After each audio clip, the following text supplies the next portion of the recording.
Right now, concerns continue to grow over data centers. How one community is responding tonight.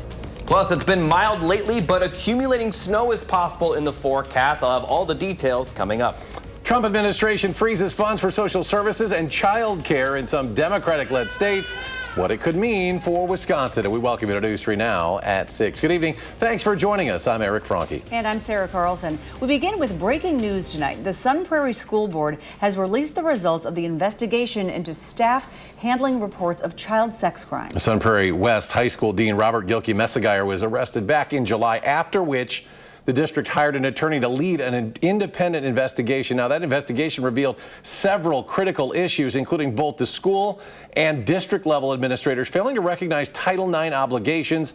Staff and administrators were made aware of rumors several times of an inappropriate relationship between a student and Gilkey-Messigeyer. However, a Title IX investigation was never started. And meanwhile, a student was suspended for discussing these allegations before the investigation started. After Gilkey-Messigeyer's arrest, the school's principal was removed from her role for not following the proper procedure. You can find and read the full report on our website, channel3000.com. We'll also have more on this story tonight at 10. And now to Janesville with an update on the data center. Members of grassroots coalition No Janesville Data Center want residents to have more of a say in what happens. News 3 Now's Jalen Banks joins us now with a closer look. Jalen? Eric and Sarah, the No Janesville Data Center Coalition turned in a petition to the city this afternoon with 4,500 signatures on it. They are asking that the city defer any development project at the publicly owned GM site in the city. And if it were to exceed $450 million, that it would go to voters for a referendum. Back in the fall of last year, residents rallied outside City Hall protesting a potential data center. The petition is just the most recent pushback from residents. In our economic development, it's going to have a huge impact. And that's something, according to our city manager, this is one of the largest decisions that's ever been made for our city. And I think if that's the case, then our community should have a say in how that goes. And other proposed data centers in our reviewing area include one in Beaver Dam in Dodge County and one in DeForest right here in Dane County. Tonight at 10, our Armand Rahman will bring us the latest from another ongoing data center saga. Now behind me is a live look from the DeForest Village Board, where they are also taking up a petition by residents. And Armand will also bring us what lawmakers are proposing that may impact data center development in our state. All right, thank you so much, Jalen. And in other local news, 2 people have died in a house fire. They died this morning in Lafayette County. Fire crews were sent to Dunbarton Road in the town of Shullsburg just after 1:30 a.m. A Lafayette County deputy got to the scene first, but could not enter the home due to heavy fire and smoke. After the firefighters put out the flames, they found 2 people dead inside. So far, the victims have not been identified, and no word yet on the cause of that fire. A man accused of stalking Wisconsin Supreme Court Justice Jill Karofsky will avoid jail time. Ryan Thornton pled guilty yesterday to intimidating a victim and disorderly conduct. Both charges are misdemeanors. A felony stalking charge was dismissed. The judge sentenced Thornton to a year in jail. However, that sentence was stayed. Thornton will instead serve 4 years probation. As a condition of his probation, Thornton is barred from contacting Justice Karofsky and banned from Dane County unless he receives approval from his probation agent. Chief Justice Karofsky releasing a statement on that ruling, saying in part, quote, "A court cannot carry out its constitutional role if the people inside the courthouse do not feel secure. The courts of Wisconsin belong to the people of Wisconsin. Judicial independence survives only when the law, not politics, threats, or violence, guides our courts." Today marks 5 years since the deadly January 6th insurrection in Washington, D.C. On January 6th, 2021, President Trump's supporters stormed the Capitol, trying to stop lawmakers from certifying Joe Biden's victory. They attacked officers and destroyed parts of the building. More than 140 responding police officers were injured that day. One died the next day of a stroke, 4 later by apparent suicide. President Trump was federally indicted on charges related to the riots, but the case was dropped after he won the election in 2024. He then pardoned more than 1,000 people who were criminally charged. The Trump administration is freezing $10 billion in funds for social services and child care in 5 Democratic-led states. And this comes after the White House paused federal funding in Minnesota amid fraud allegations. Our political reporter Ellie Laberte joins us now. And Ellie, Wisconsin is not one of those states, but what safeguards are there they're in place. Well, Sarah, Wisconsin overhauled licensing and reporting requirements for childcare roughly 16 years ago. That's because in 2010, Wisconsin had a child fraud scandal of its own. Now, in the aftermath of that scandal, the state created a program integrity unit, which has a sole purpose of ensuring the state is properly handling public dollars. But the executive director of the Wisconsin Early Childhood Association tells me she's concerned about how the rhetoric is now impacting the industry. It's already an industry that is so fragile. You start attacking this field, you start criticizing the ethics of what is happening with these child care programs, and you think for a minute we're going to be able to continue to recruit people to do this amazing work in our state? Now, according to a 2024 survey by Wisconsin Department of Children and Families, the child care industry is currently unable to serve 33,000 kids due to a lack of staff. Now, for child care in Wisconsin, a significant amount of federal dollars goes to a grant program which primarily supports low-income working families. We're breaking down the impact of those federal dollars in Wisconsin even further this Sunday morning on our show, For the Record, at 10:30. All right, thank you so much, Ellie. Into the weather now. A cloudy and warm day could lead to some rain later in the week. Meteorologist Jacob Montesano has the forecast. Yeah, and then once we get towards week's end, we have that alert day in the forecast for the possibility of snowfall accumulation. But that rainfall that we're going to see, that will happen before the snow.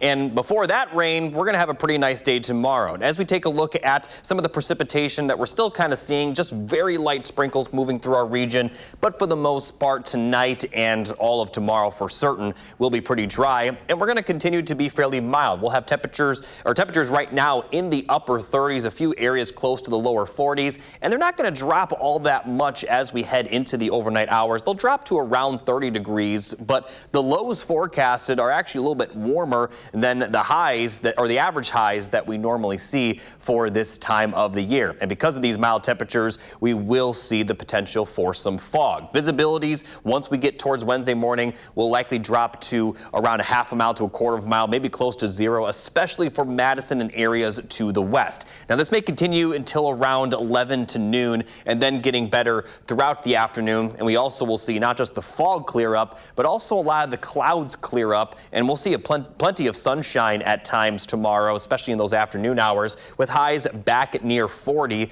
So all things considered, it's going to be a pretty good one tomorrow. But then we'll have that rain move in, and that will be followed by the chance of some snow. So I'll talk more in detail about both coming up a bit later. All right, thank you, Jacob. Today, President Trump is praising the U.S. raid that captured Venezuelan leader Nicolas Maduro. And in the meantime, Venezuela's future remains unclear. President Trump has said the U.S. administration will, quote, run the country. While Delcy Rodriguez, who you see here, had been Maduro's vice president, she's serving as interim leader. Some lawmakers are pushing a resolution to require congressional approval before further military action in Venezuela. And the airstrikes that happened there in Venezuela are actually having the impact on a Madison resident. Our Tanisha Shaw talked with the business owner who's stuck overseas. The lights are off, the blinds are down, and the door is closed here at Marie's Soul Food. And it's going to stay that way for another week because the owners are currently stuck in another country. At first, I would say that I felt that we were stuck just because we were expecting to leave. Marissa Holmes expected to leave St. Thomas on Saturday, January 3rd. But now her flight home to Madison doesn't depart until next week. We literally heard about what happened when we were on our way walking from our resort to the taxis to go to the airport. We had not known what happened. On Saturday, the same day that Holmes' flight was supposed to depart, President Donald Trump ordered airstrikes to Venezuela as tensions rise between President Trump and Venezuelan President Nicolas Maduro. The military airstrikes impacting more than 400 flights out of the Caribbean Saturday. Holmes is surprised that she is one of those affected. So we had nowhere to go. And that's when I felt, panic. And I was like, okay, what are we going to do now? So I decided to reach out to the assistant of the owner of the resort we were staying at. And thankfully, she was able to get us a room. Marie's Soul Food is located right on Monroe Street and opened up roughly 6 years ago. Marie's is known for its home-style food. We treat you like family. It's a home cooked meal away from home.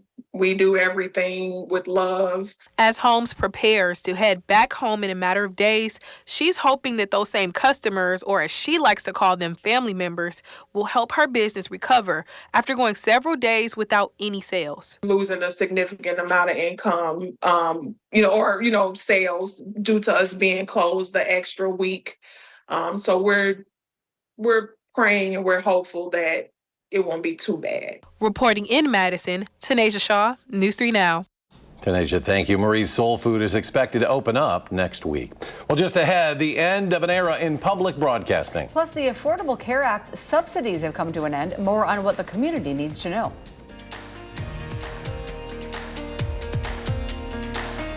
You're watching News 3 Now at 6.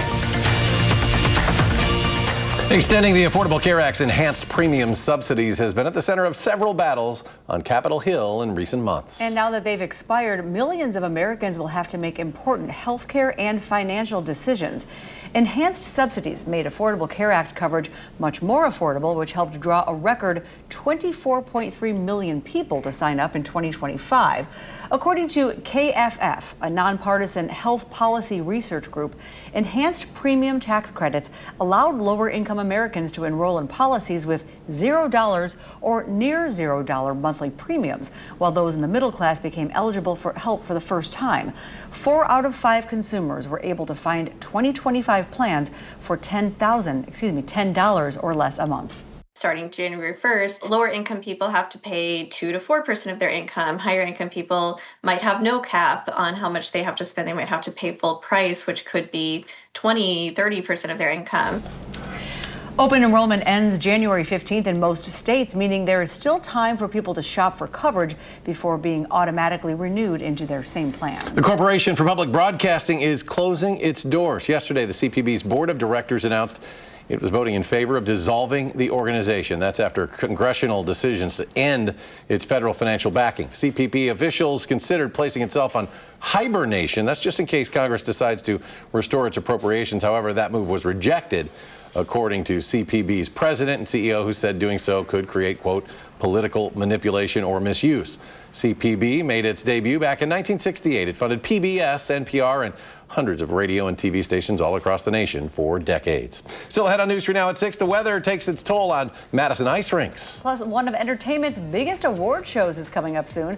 What the host of this year's Golden Globes has in store for viewers. And when can we expect to see the sun again? We saw a little bit out there today. Jacob returns his complete forecast after the break.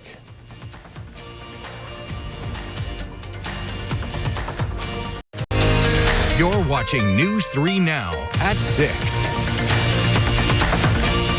Welcome back. The recent stretch of warmer temperatures is having an impact on Madison's ice rinks. Today, all 20 free outdoor rinks were closed due to the weather. Skating season in the area usually runs until the middle of February, with some parks offering skate rentals. Now, to clarify, these ice rinks have not been fully shut down. When temperatures drop back down, they should open back up. You can find out which ice rinks are open by visiting Madison's ice rink page at cityofmadison.com. Well, the temperature's staying mild for now, but some wet weather on the way. Here's Jacob with the complete forecast. Hi, Jacob. Hey, Sarah, we are going to see 2 systems before the week is over. The first system mostly going to bring rain. That will be Thursday into Thursday night. The second system expected Saturday. That could bring some of that accumulating snow, and that is what we have the alert day for. Now, the amount of snow is still very uncertain, but we are expecting most of the area to see around 3 inches, but that number could definitely change, and there's likely going to be at least a few areas that see snow a little bit higher. Now, again, this is going to be for Saturday and through Saturday night, but we'll have that rain system before then, and before that, tomorrow will be a pretty nice day. So looking at the rain chances, light sprinkles possible this evening, but otherwise staying pretty dry. It will be foggy tomorrow morning, but by the afternoon, we'll see sunny skies and mild temperatures. And we're going to continue to be dry for Wednesday night and into Thursday morning, where we will see the clouds increase. And then by the afternoon, that rain will move in. Rain could definitely be heavy at times, although it's mostly going to be in the form of rain. Areas further off to the north and northwest could see some wet snow mix in later in the night, Thursday into Friday morning. But a lot of this system, again, will be mostly rain, and it is going to clear up for most of the day on Friday, where we actually will see pretty dry conditions for Friday. Now, once we get to late Friday night, the second system will move in, and as I mentioned, this is the system where we have the alert day for, where we are expecting snow across the area throughout the day Saturday and into Saturday night. Now, places further to the southeast may see some rain mix in at times, but right now it looks like most of the area will see mostly snow from this system for Saturday. And because snow is expected to last for quite a bit, we could be seeing that accumulation, although there's still a lot of uncertainty, and the amount of snow that is expected could definitely alter quite a bit over the next couple of days. So definitely stay tuned to News 3 Now for the latest, and we'll continue to provide updates to that accumulation forecast. And this does look like it will impact Chicago as well during the Packers-Chicago playoff game at Saturday at 7 p.m. Light snow is expected for the forecast. Temperatures in the 30s, breezy conditions as well. It doesn't look like, though, Chicago will see much accumulation from this. We'll see about 3 inches. They look like they'll see about 1 to 3. So not going to be a big snowmaker for the game, but certainly going to be impactful. So to recap all of this, rain Thursday to Thursday night, snow late Friday night through Saturday night, with that accumulation expected during the day on Saturday. Temperatures will drop at least briefly, and overall not too much for Sunday, as highs will be in the upper 20s. Then they're going to rebound back into the 30s for Monday and Tuesday. Then towards the end of the week, we'll have high temperatures, end of next week I should point out, high temperatures back in the 20s, but no bitterly cold temperatures in the forecast. All right, thank you, Jacob. And some good news for dog owners in Beloit tonight. The city is eliminating the dog park fees. According to city officials, it will allow the Beloit Dog Park, located on Springbrook Court, to be more accessible while removing financial barriers. The park is open year-round from dawn to dusk, fully fenced. All dogs are required to be properly licensed, and you can find more information on this story at channel3000.com. Comedian Nikki Glazer is gearing up to host the 83rd Annual Golden Globe Awards for the second straight year. That's this Sunday here on CBS, honoring the best in film and television. Glazer made history last year as the first woman to host the Golden Globes solo, earning rave reviews from audiences and critics alike around the world. She plans to bring her fearless wit to the stage again this Sunday, with plans to call out A-listers like George Clooney, Michael B. Jordan, Ariana Grande in her opening monologue. I have like a list of everyone that I'm making fun of, because I'm going to send them a gift afterwards of being like, thanks for being a good sport. Like just something to be like, listen, I know this wasn't easy on you, and thanks for playing along. You know, as assuming that they play along. Maybe I won't send it if they're mean about it. You can see how celebrities handle Nikki's zingers at the Golden Globe Awards, airing live this Sunday on CBS and streaming on Paramount+. And she is funny. It's worth it. All right, we're here talking Badger athletics. Yeah, absolutely. And speaking of A-listers, Kirsten Sims is certainly that. She's no stranger to scoring, but there is one goal that she's still looking for. That next on News 3 Now. And now, News 3 Now Sports, brought to you by TDS Telecom. Kirsten Sims has just about done it all. When she was 4 years old, she decided she wanted to be an Olympian, a goal that she'll achieve in Italy next month. Then, when she was 6 years old, the dream of being a Badger women's hockey player began, and then she checked that off the list. She's not just a two-time national champion. In fact, she scored the game-winning goal to receive each of those rings. And this week's guest on the Wisconsin Huddle says the one thing that she hasn't checked off that list is back-to-back titles. We've been gunning for it, and that's our target at the end of the day, and that's what we want, and so that's what we've been going for all year, and it would be the best way to go out. The best way to go out of this program. Talent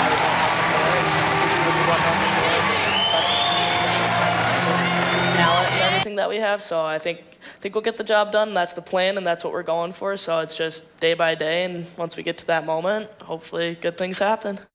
Matt LaFleur's contract, as you may know, expires after next season, and there's a reason that he doesn't have a new deal already. The Pack's top brass, they want to see their head coach prove it. And what better way to do that than to prove it by upsetting the Big Bad Bears this weekend, playing them for the third time in 6 weeks.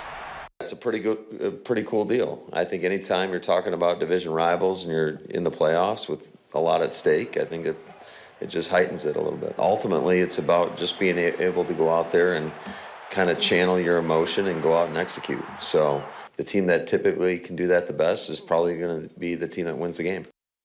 Well, Nolan Winter, he wants to win on the biggest of stages. It's why the Minnesota native followed his dad's footsteps and came to Wisconsin. But it's been a month since Greg Gard's Badgers have won a meaningful game. And in college basketball, that feels like an eternity. Now, I'm not trying to tell you that the sky is falling, but I am saying that if Nolan wants to reach the stage where he can achieve those dreams, it starts with tonight's game against UCLA. I'm not too concerned. I know what this team has, and I know what we're capable of. Obviously, like you said, the margins don't look too pretty, but I know what we're capable of, and moving forward, limiting that and flipping that outcome to the Badgers on top. That's our only focus. That's going to be a really big one tonight at the Kohl Center. They got to win that. Yeah, you don't want to go into Michigan with another loss. Michigan is brutally tough. All right, Jacob, final check. Yeah, we're going to see those mild temperatures continue for a few more days. Tomorrow going to be a pretty nice one with that sunshine in the afternoon. Then rain expected for Thursday afternoon. Then we'll have a little bit of a break Friday, and then we'll have that snow moving in Saturday. Cooling down the temperatures a little bit, but nothing too cold, especially considering it is the coldest time of the year. So it's good to see nothing in the 10-day forecast brutally cold, but we do have the alert day for the snow Saturday. We'll take it for now. Yeah, Jacob, thanks. Thanks for joining us at 6. Entertainment Tonight is next. And thanks for watching. We will be back here at 10 o'clock. Be sure to join us. And you can always find us streaming 24/7 on Channel 3000+.